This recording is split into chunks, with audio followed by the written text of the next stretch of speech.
O que é o marco temporal? É sobre isso que vamos falar aqui no canal Alox. Aproveita, se inscreve no canal, divulga o nosso vídeo, com certeza mais pessoas vão ter acesso a essa informação. Então vamos lá. O marco temporal, ele é uma tese jurídica. Por ser uma tese, ela ainda não está consolidada, segundo o qual os povos indígenas têm o direito de ocupar apenas as terras que ocupavam ou já disputavam em 5 de outubro de 1988. Essa data, creio que todos lembram, é a data da promulgação da Constituição. Né? Então, a nova Constituição brasileira, a última, é datada de 5 de outubro de 1988. Essa tese ela surge quando? Em 2009, que um parecer da Advocacia Geral da União sobre uma demarcação de reserva Raposa Serra do Sol em Roraima, quando esse critério foi usado pela primeira vez. Em 2003 foi criada a terra indígena Iberama Caclonô, mas uma parte dela ocupada pelos indígenas Xoclengue e disputada por agricultores está sendo requerida pelo governo de Santa Catarina no Supremo Tribunal Federal. Qual que é o argumento deles? Essa área de aproximadamente 80 mil metros quadrados não estava ocupada no dia 5 de outubro de 1988. Então, segundo esse grupo de pessoas, não estava ocupada nesta data, que seria um marco no tempo, então ela não seria área indígena nem destinada aos indígenas.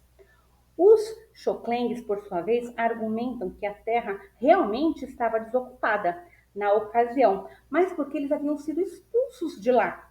Ou seja, eles não estavam lá, não porque eles abandonaram a terra simplesmente, não quero mais ficar aqui. Ou eles saíam, ou eles morriam.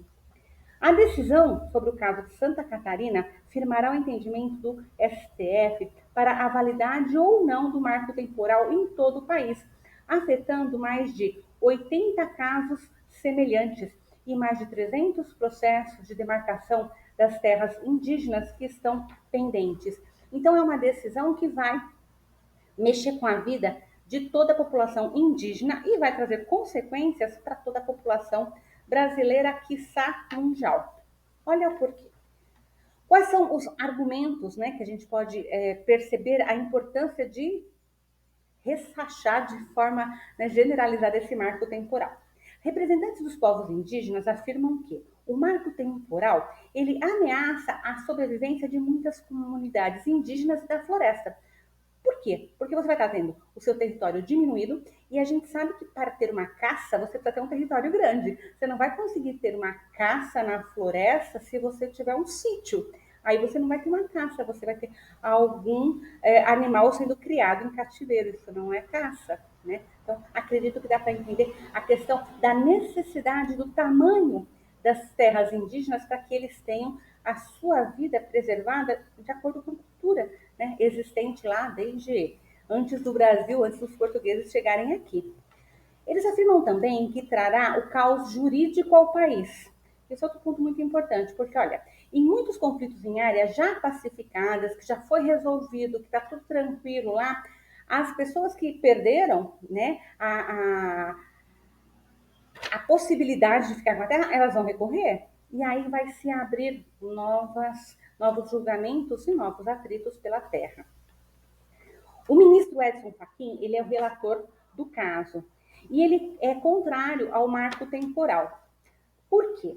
Para ele, a proteção constitucional aos direitos originários sobre a terra que os indígenas tradicionalmente ocupam, independente da existência de um marco temporal e da configuração de renitente esbulho. Ou seja, a terra é deles, desde sempre. Então não temos que mexer ali.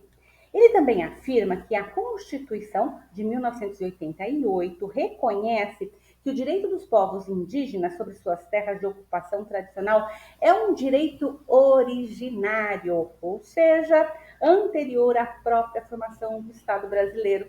Então, antes do Brasil ser Brasil, os indígenas já estavam aqui. É isso que ele coloca como um direito originário. Fachin diz também que o procedimento demarcatório realizado pelo Estado, Brasil, não cria as terras indígenas, então nós não estamos criando nada. ele apenas as reconhece, já que a demarcação é um ato meramente declaratório. Então, não está criando espaço para o indígena, ele está lá. A gente está reconhecendo que ele existe, que ele ocupa e que ele dá conta de organizar aquele espaço da forma melhor que lhe convier, né? E aí existem também os organismos internacionais, eles têm as suas opiniões. Então vamos ver o que a ONU fala disso, né? Em diferentes momentos, a ONU e a OEA, elas se manifestam contra a tese do marco temporal. O relator especial da ONU sobre os direitos dos povos indígenas diz o seguinte: a aceitação de uma doutrina de marco temporal resultaria em uma negação significativa de justiça para muitos povos indígenas que buscam o reconhecimento de seus direitos tradicionais à terra. De acordo com a Constituição, os povos indígenas têm direito à posse permanente das terras que tradicionalmente ocupam. Então, esse é o pensamento dos órgãos internacionais. E tem mais. O CIDH, por sua vez, reiterou sua preocupação com a tese jurídica do marco temporal e advertiu que esta poderia ter sérios efeitos sobre o direito de propriedade coletiva dos povos indígenas e tribais do Brasil. Ou seja, é um vespeiro que não tem necessidade nenhuma de se mexer. A comissão, né, da ONU também disse o seguinte: a aplicação desta tese contradiz as normas internacionais e interamericanas dos direitos humanos, em particular a Convenção Americana sobre Direitos Humanos e a Declaração Americana sobre os Direitos dos Povos Indígenas, que aliás eu vou deixar aqui embaixo essas duas declarações para que vocês conheçam ela melhor.